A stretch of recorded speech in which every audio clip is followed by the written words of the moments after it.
Si vous voulez épouser mon fils, vous devrez rompre les liens avec ce gars. C'est une humiliation insupportable d'être lié à ce proxénète. Le père du fiancé de ma sœur était furieux et hors de contrôle. Je ne savais pas quoi faire. Alors que je réfléchissais, la personne qui a ouvert la bouche était. Je m'appelle Julien Martin. J'ai 35 ans. Je suis un travailleur temporaire. Ma mission actuelle était de nettoyer certains étages d'un immeuble de grande hauteur. Ce jour-là, alors que je nettoyais le couloir, un homme d'âge moyen et ses employés parlaient. Je me sentais mal d'interrompre leur conversation, alors j'ai décidé d'attendre là un moment. Le reste du bâtiment avait déjà été nettoyé, donc je devais juste nettoyer cette zone, et j'avais fini pour la journée. Puis l'homme a regardé dans ma direction et a dit, « Qui es-tu? Tu écoutes notre conversation? » Non. Je nettoyais juste le couloir. Mais comme vous deux étiez en train de discuter, j'attendais juste que vous ayez fini. Avant que je puisse finir, l'homme d'âge moyen a levé les yeux et a dit, « Donc, tu dis qu'on te dérange, c'est ça. Tu n'es qu'un foutu concierge. Pourquoi tu te la joues? » Ensuite, il s'est approché et m'a crié dessus comme s'il allait me saisir. Souviens-toi de ça. Je suis le PDG de cette entreprise. Il a dû se sentir fantastique après avoir dit ça, car il est parti en bombant le torse. Un de ses employés m'a regardé avec des excuses. Qu'est-ce que tu fais? Mais quand le PDG lui a crié dessus, il s'est précipité derrière lui. J'étais dégoûté de ce qui s'était passé. Je me demandais si c'était de ma faute. Normalement, je me sentirais délicieusement fatigué après une longue journée de travail, mais en rentrant chez moi ce jour-là, je me sentais morose. Ensuite, j'ai reçu un appel téléphonique. Julienne, est-ce un bon moment? J'ai quelque chose à te dire. La personne à l'autre bout du fil était ma sœur. Jeanne. J'ai décidé de me marier. Même au téléphone, je pouvais dire que Jeanne était nerveuse. Vraiment? Félicitations. J'étais ravie de cette heureuse nouvelle. Jeanne était la seule famille qui me restait. Nos parents sont morts dans un accident de voiture. Je n'avais que 16 ans. Ma petite sœur, Jeanne avait 8 ans à l'époque. Je ne savais pas quoi faire avec la nouvelle soudaine de la mort de mes parents. À l'époque, j'étais toujours au lycée, et il ne m'était jamais venu à l'esprit que nos parents pourraient mourir subitement sans nous. Jeanne s'accrochait à moi depuis longtemps et continuait de pleurer, alors je lui caressais le dos. Que devrions-nous faire? J'avais l'impression de ne pas savoir ce que j'allais faire. J'étais toujours au lycée, et certains membres de la famille ont proposé de prendre soin de Jeanne, mais Jeanne a secoué obstinément la tête. Je vais vivre avec toi. Je veux rester dans cette maison où j'ai vécu avec maman et papa. Ainsi, elle ne voulait pas me quitter. Même pour moi. Je ne pouvais pas laisser partir la seule famille qui me restait. Jeanne, ne t'inquiète pas. Je travaillerai pour toi. Quand j'ai prononcé ces mots, les yeux de Jean se sont illuminés. Puis-je continuer à vivre dans cette maison avec toi? Jean a sauté vers moi et m'a serré fort dans ses bras. Je prendrai soin de toi. Ce sont les mots que je me répétais.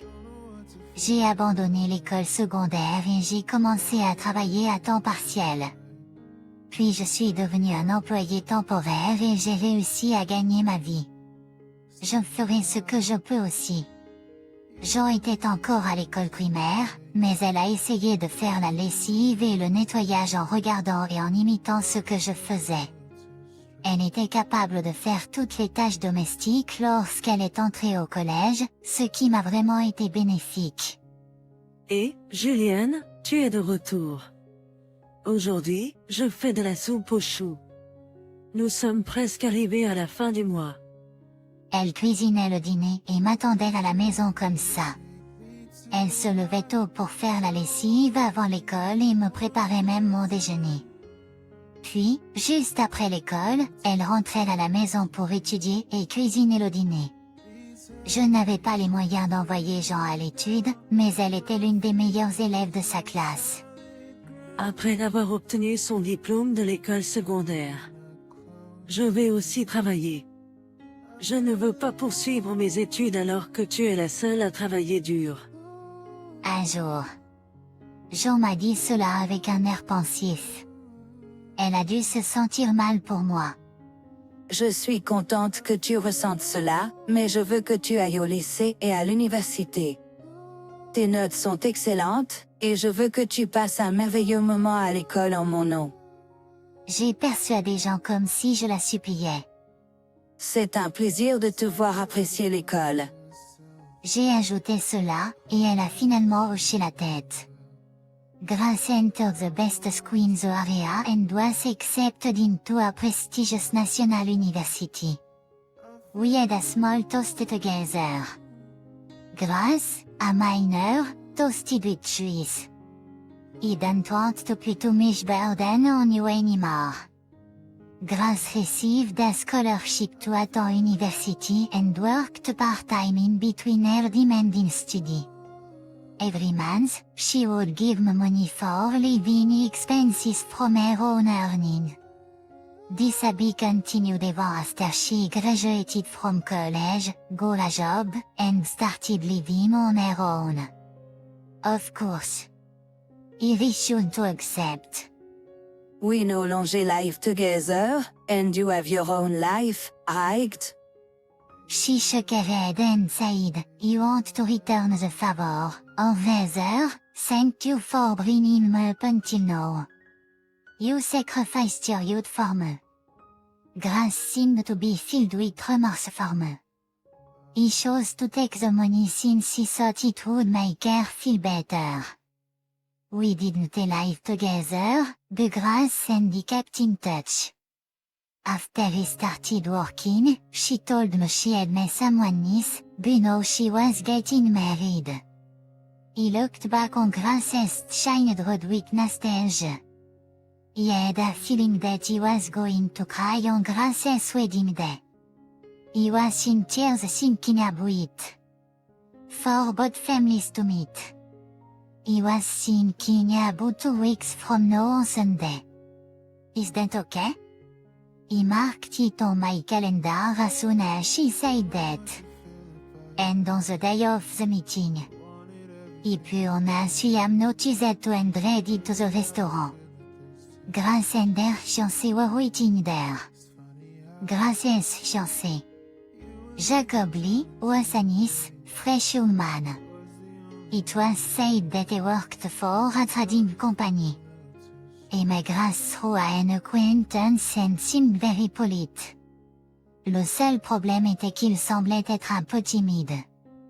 Pendant que nous trois discutions et rions, les parents de Jacques sont arrivés. Bonjour. Je suis le frère aîné de Jean. Je me suis levé rapidement et les ai salués. Le père de Jacques m'a ensuite regardé, perdu dans ses pensées. Tu me sembles familier. En effet. J'avais l'impression de l'avoir vu quelque part aussi.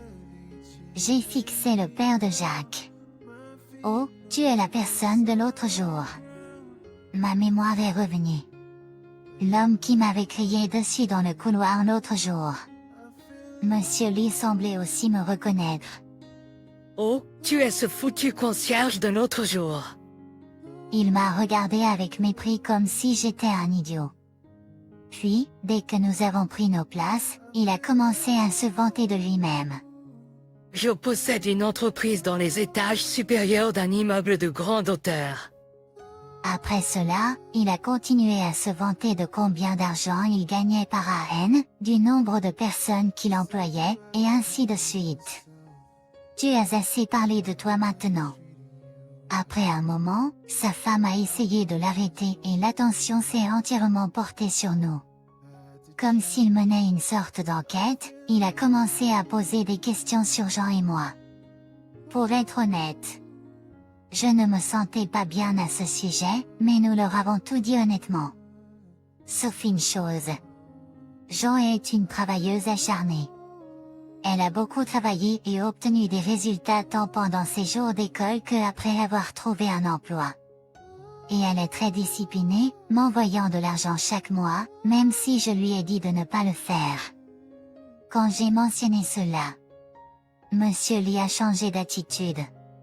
Si vous voulez épouser mon fils, vous allez devoir couper les liens avec ce gars. C'est une humiliation insupportable d'être lié à un tel proxénète. Tant Jacob que sa mère furent surpris d'entendre cela. Papa, calme-toi un peu. Tu causes des problèmes à tout le monde autour de toi. Ils ont essayé de le calmer, mais Monsieur Lee semblait refuser de les écouter. Vous, la ferme. Il était si terrifiant qu'il n'avait pas d'autre choix que de se taire. Je me sentais horrible d'avoir gâché cette journée heureuse.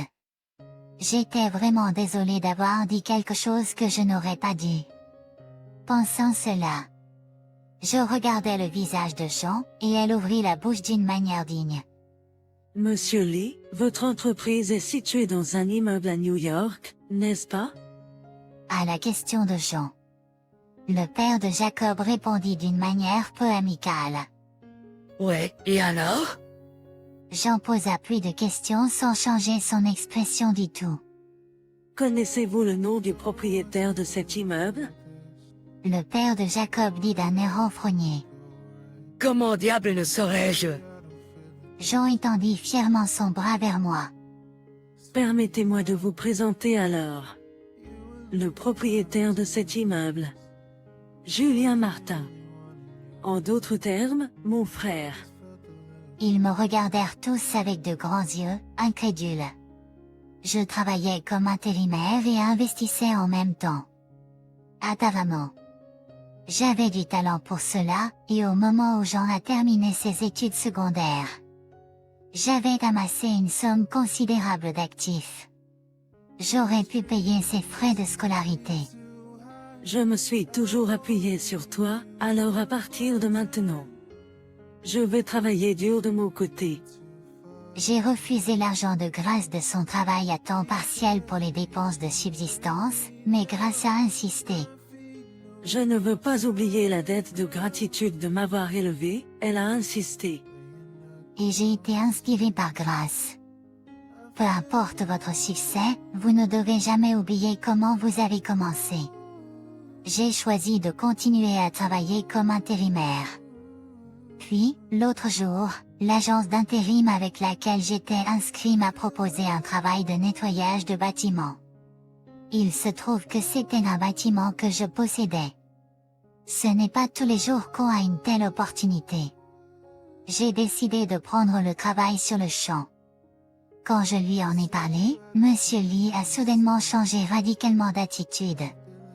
Il a commencé à me flatter. Il m'a demandé de lui serrer la main, et il m'a souri comme s'il voulait me lécher les bottes. Eh bien, tu aurais dû me dire dès le début que tu étais le propriétaire. Je peux dire que tu es une personne noble rien qu'en te regardant. Alors, tu penses que tu pourrais me faire un rabais familial sur le loyer? Le père de Jacques a demandé. J'ai souri et j'ai dit, nous ne faisons pas ce genre de choses. J'ai immédiatement dit non. Grâce m'a présenté des excuses sur le chemin du retour. Pour éviter de causer des difficultés inutiles, j'ai gardé mon succès en tant qu'investisseur secret. Mais tu étais en colère contre lui pour moi, non? Je n'ai pas du tout blâmé Grâce, mais j'étais inquiète à l'idée que Grâce épouse un homme avec un beau-père comme ça. Es-tu sûr de ce mariage? J'ai regardé son visage. Grâce a souri sans se soucier et a dit, ce n'est pas comme si j'épousais le père de Jacques. Ça va bien se passer. En outre, si cela ne fonctionne pas, je peux juste revenir vers toi, n'est-ce pas? Quelle surforte j'ai. J'ai été sincèrement impressionnée. Plus tard, Jacob est venu nous rendre visite. Je suis désolée que mon père ait agi si rudement l'autre jour. Il s'est sincèrement excusé. Ma mère et moi avons été toutes deux déçues par le comportement pitoyable de mon père. Jacob avait une expression amère sur le visage en disant cela, probablement à cause de ce qui s'était passé ce jour-là. Son père, qui avait été une figure agressive et dominatrice au sein du foyer, semblait avoir perdu toute dignité et autorité au sein de la famille. Il a été ignoré par tout le monde à la maison, et je ne lui permettrai pas de dire un mot sur notre mariage. Jacob avait l'air un peu plus fiable qu'auparavant en disant cela. Jacob et Jean ont ensuite décidé de planifier leur propre mariage à Hawaï. Mais j'ai besoin que des proches et des collègues assistent au mariage. Sinon, que penseraient-ils de moi? Monsieur Lee s'apprêtait à dire quelque chose comme ça, mais Jacob l'a fait taire d'un regard. Jean travaille toujours après le mariage et m'envoie toujours une partie de son salaire. Je n'ai pas dit à Jean cela, mais j'ai économisé tout l'argent que j'ai reçu dans un compte spécial. J'ai décidé que s'ils ont un enfant à jour, Tu as de belles mains.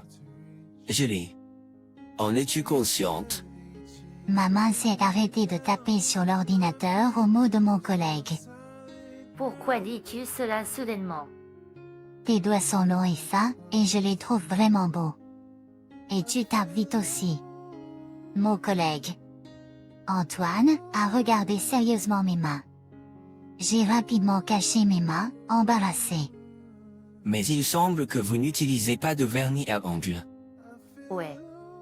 J'ai l'impression que mes ongles deviennent lourds quand j'utilise ce genre de produit. En regardant mes propres mains. Je ris.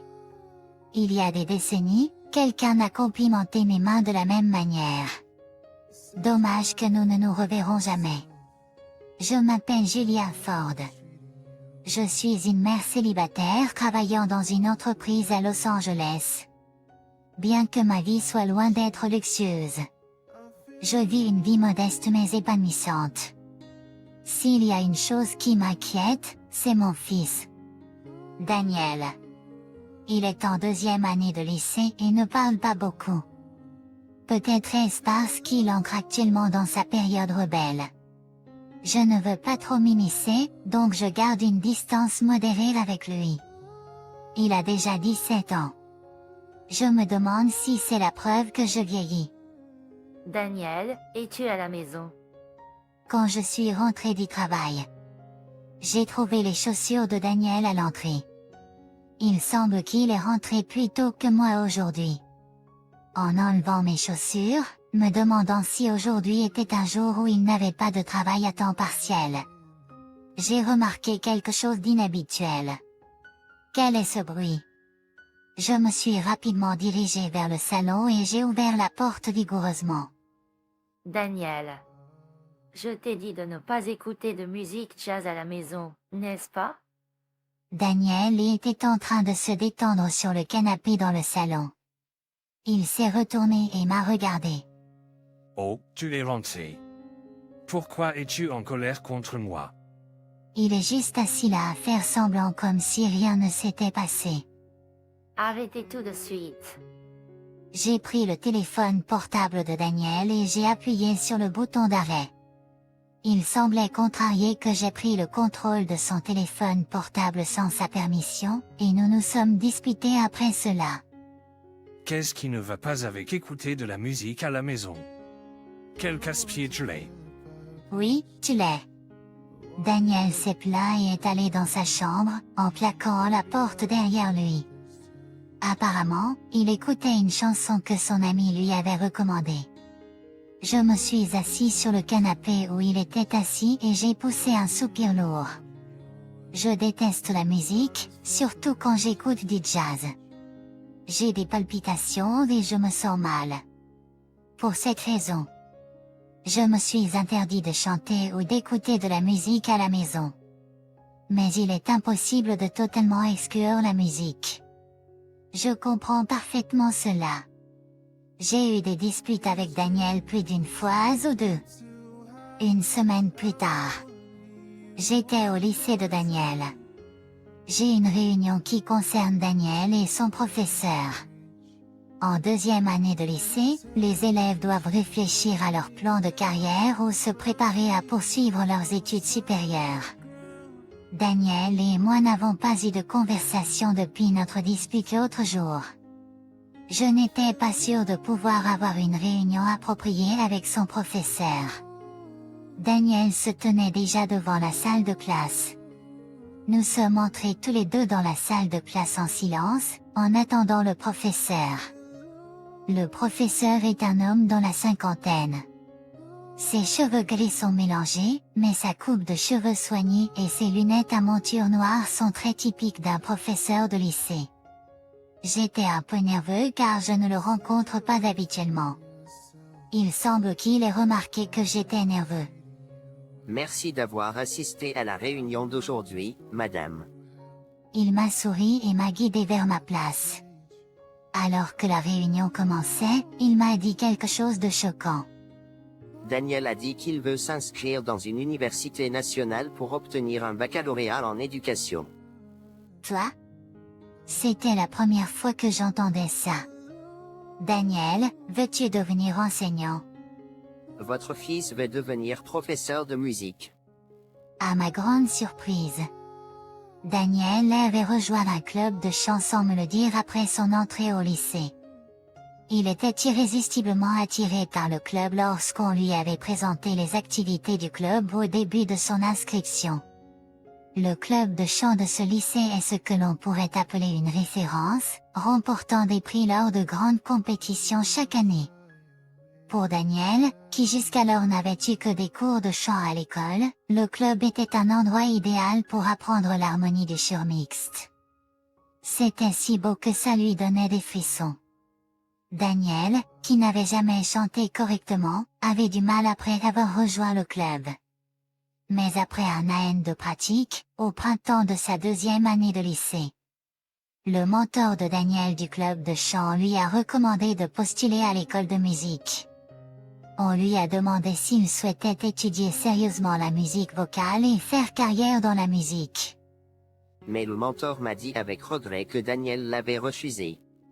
Daniel a dit que, étant donné que sa famille est monoparentale, il lui serait impossible de payer les frais de scolarité pour l'école de musique.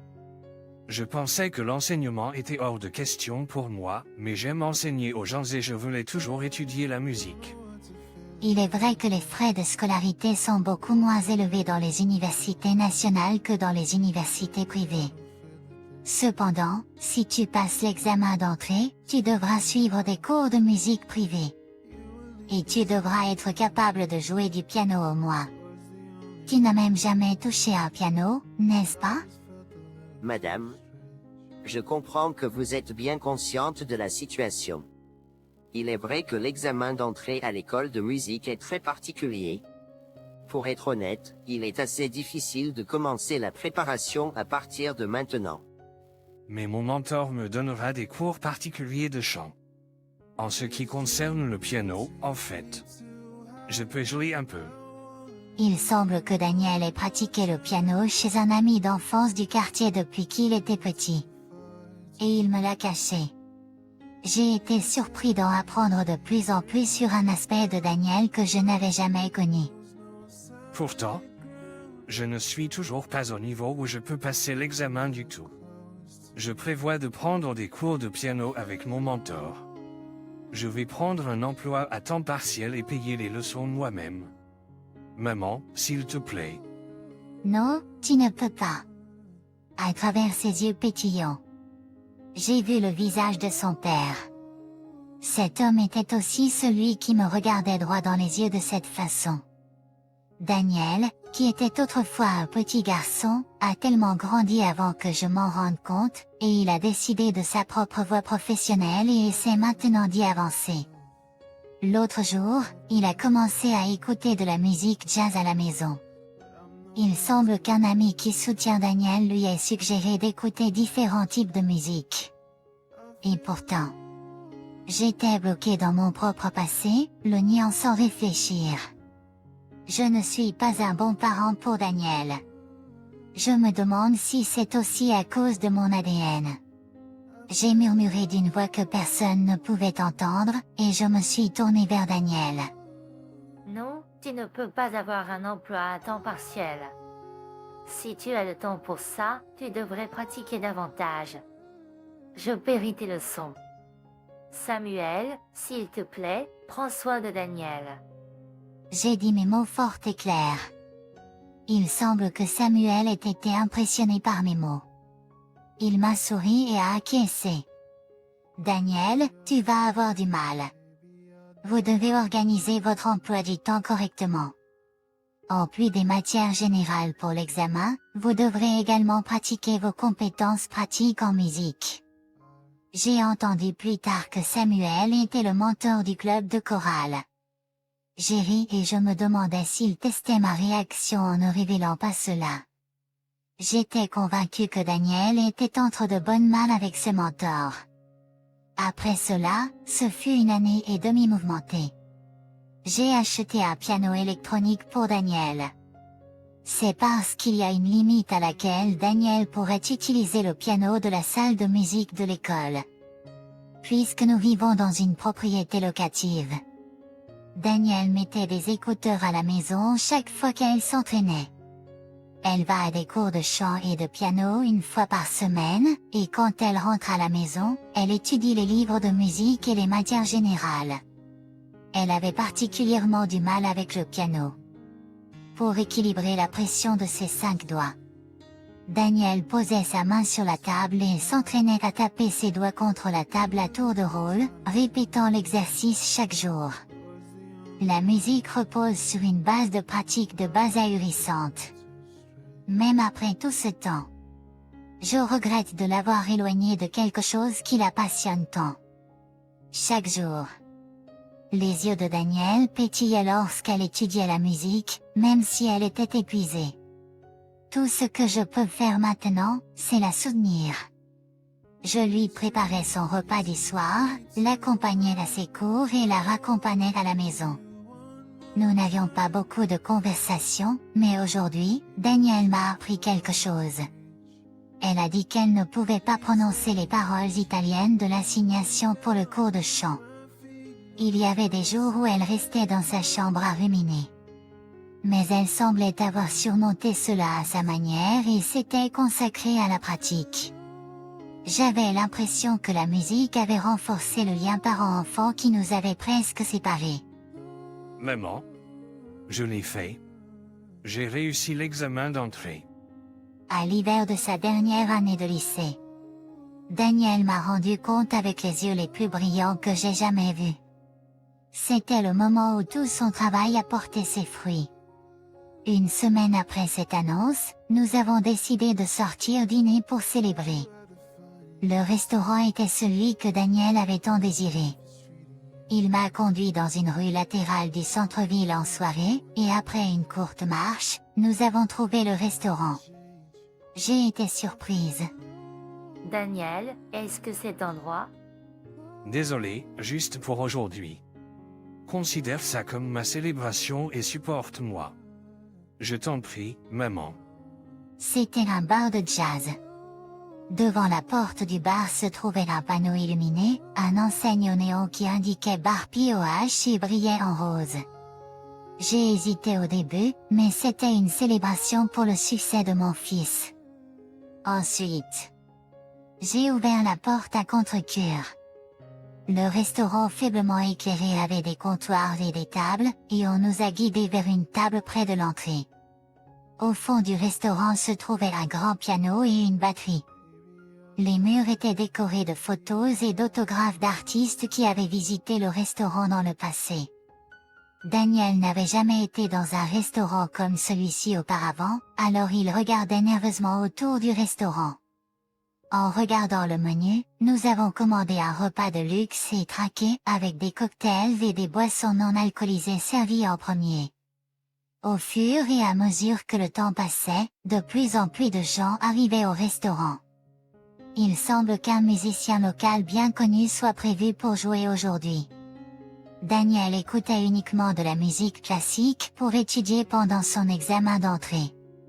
Mais après qu'un ami lui en ait recommandé, il a commencé à aimer le jazz. Il semble que son désir de concert de jazz l'ait encouragé à passer l'examen.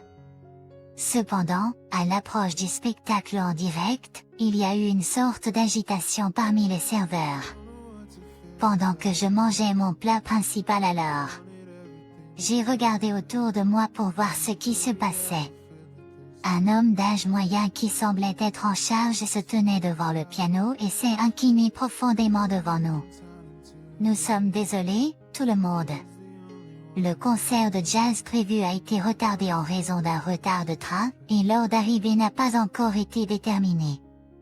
Nous nous excusons pour tout inconvénient que cela pourrait causer. Immédiatement, le restaurant commence à bourdonner. Oh mon Dieu! Nous sommes venus jusqu'ici juste pour voir ça. Pouvez-vous faire quelque chose pour résoudre le problème? Rendez-nous notre argent. L'homme en charge s'est excusé en réponse aux plaintes qui ont surgi les unes après les autres. C'est terrible, n'est-ce pas? J'ai parlé à Daniel. Excusez-moi. Me permettriez-vous de chanter? Daniel s'est levé. Les yeux de tout le monde se sont fixés sur lui en même temps. Eh bien, je suis une étudiante qui va s'inscrire au collège de musique l'année prochaine. Je ne suis pas aussi bonne que les professionnels. Me laisseriez-vous chanter? Attendez. Daniel. J'étais stupéfait. Je ne savais pas qu'il avait ce genre d'énergie. Oh, allez. Tu sais vraiment chanter. Un étudiant amateur comme toi ferait mieux de se taire et de s'asseoir. Tu n'as même pas quelqu'un qui joue d'un instrument de musique pour jouer avec toi, n'est-ce pas? Le public a lancé des mots sans cœur à Daniel, et mon cœur a souffert. Les doigts de Daniel tremblaient un peu, bien qu'il se tenait toujours droit. Il a dû élever la voix avec tout son courage. Il n'avait probablement jamais chanté de chansons en public auparavant, sauf peut-être pour l'examen. Cependant, quand j'ai vu que le personnel était en difficulté, je voulais aider d'une manière ou d'une autre. Je ne peux pas croire qu'avant que je m'en rende compte, Daniel avait grandi pour devenir un tel gentleman. Touché par sa gentillesse et sa force, je me suis levé aussi. Je vais jouer du piano. Celui qui a été plus surpris que quiconque par ma déclaration était Daniel. Toi? Je ne savais pas que tu pouvais jouer du piano, maman. Daniel a dit cela les yeux grands ouverts. Je parie qu'il n'aurait jamais pensé que sa mère, qui avait obstinément évité la musique jusqu'à présent, puisse jouer du piano. Je me suis approché de l'homme responsable confus et je me suis présenté. Permettez-moi de me présenter. Je suis Julia Ford. Mon nom de jeune fille est Julia Adams. Je suis une ancienne joueuse de piano de jazz. Grand Dieu. Es-tu vraiment Julia Adams? Je ne peux pas jouer aussi bien qu'avant, mais si vous et les clients me le permettent, je ferai de mon mieux. Nous l'apprécierions beaucoup, madame. J'ai enlevé la veste que je portais, l'ai accrochée sur le dos du piano et appelé Daniel. Daniel, quelle chanson vas-tu chanter? Eh bien, pour être honnête, je ne peux chanter que des chansons populaires, maman. Que dirais-tu de mes choses préférées alors? Daniel a acquiescé à ma suggestion. Il semblait toujours sceptique, mais il semblait avoir pris sa décision et s'est tenu devant le microphone. J'ai pris une grande respiration avant de poser mes doigts sur le piano. Le restaurant est tombé silencieux lorsque j'ai commencé à jouer le prélude, puis la voix de Daniel l'a chevauché. Les clients, qui l'avaient taquiné plus tôt, ont maintenant avalé en écoutant la voix de Daniel. Au cours de l'année passée et demie, la voix de Daniel est devenue très allongée et confortable pour moi à écouter. L'expression de Daniel s'est adoucie en chantant, peut-être apaisant sa tension. Après avoir terminé une chanson, tout le monde dans le restaurant nous regardait avec impatience, comme s'il cherchait la chanson suivante. J'ai commencé à jouer la chanson suivante. J'ai décidé de jouer Love car c'est une chanson assez populaire. J'étais soulagée de voir le public balancer leur corps en écoutant la chanson. Et tandis que je regardais Daniel chanter confortablement devant le microphone, j'ai été rappelée de son père. Il y a près de 20 ans. J'étais une prétendue jeune femme gentille avec un avenir prometteur en tant qu'étudiante du collège de musique spécialisé en piano. Cependant, je n'ai pas pu m'immerger autant dans la musique classique que les gens autour de moi le voulaient, et j'ai passé mes jours à lutter avec cela. C'est à ce moment-là que j'ai rencontré le père de Daniel, Alex. C'était un pauvre étudiant qui travaillait dans un bar de jazz et chantait lui-même sur scène. Quand j'ai découvert le jazz, je suis tombée amoureuse et suis finalement tombée amoureuse d'Alex. Il m'a tant appris sur le monde que je ne connaissais pas. Après avoir obtenu mon diplôme, je suis devenue une pianiste de jazz professionnelle. J'ai partagé de nombreuses scènes avec Alex, chantant et jouant du piano. Bien que notre temps ensemble ait été court, nous avons été bénis de nombreux fans et c'était un moment heureux. Plus tard, j'ai découvert que j'étais enceinte. Nous étions heureux main dans la main, mais nos parents étaient contre notre volonté de nous marier. Finalement, j'ai décidé de l'épouser malgré la volonté de mes parents. J'ai failli être obligée de couper les liens avec mes parents. Mais le bonheur n'a pas duré longtemps. Un jour avant la naissance de mon fils, Alex a été tué dans un accident de voiture. À cause du choc de cette perte, j'étais prise de nausées à chaque fois que j'entendais de la musique jazz, et je ne pouvais plus supporter la musique. Dans le désespoir, j'ai accouché de Daniel seul et je ne suis pas retournée chez mes parents qui l'ont renié. J'ai arrêté de jouer du piano et j'ai rejeté toute musique pour ne pas être rappelée à Alex. J'ai choisi de travailler comme employée de bureau dans une petite entreprise. Chaque fois que j'étais félicitée pour ma vitesse de frappe au travail, j'avais des sentiments compliqués. Il y a eu des moments où j'étais en colère contre Alex de nous avoir laissés, Daniel et moi.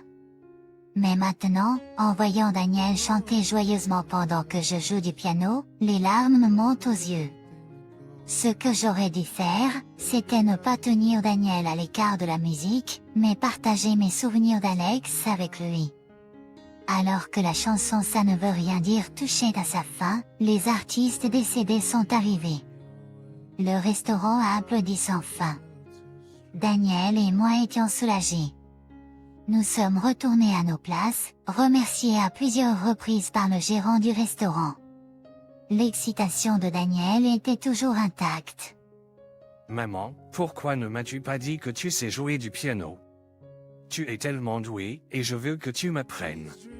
Oui. Je suis désolée de ne pas te l'avoir dit. Il y a eu des moments où j'ai touché la mauvaise touche où je n'ai pas pu bien bouger mes doigts, car je n'ai pas joué depuis si longtemps. Je pense que j'ai eu de la chance de travailler habituellement dans un bureau et de taper rapidement sur l'ordinateur. Faisons de la musique ensemble à partir de maintenant. Je travaillerai encore plus dur quand j'apprendrai à l'université. Voir Daniel, qui essaie d'avancer vers l'avenir, est encourageant. Je serai là chaque fois que tu auras besoin de mon aide. J'ai une fois de plus envoyé à mon fils bien-aimé les mots d'encouragement.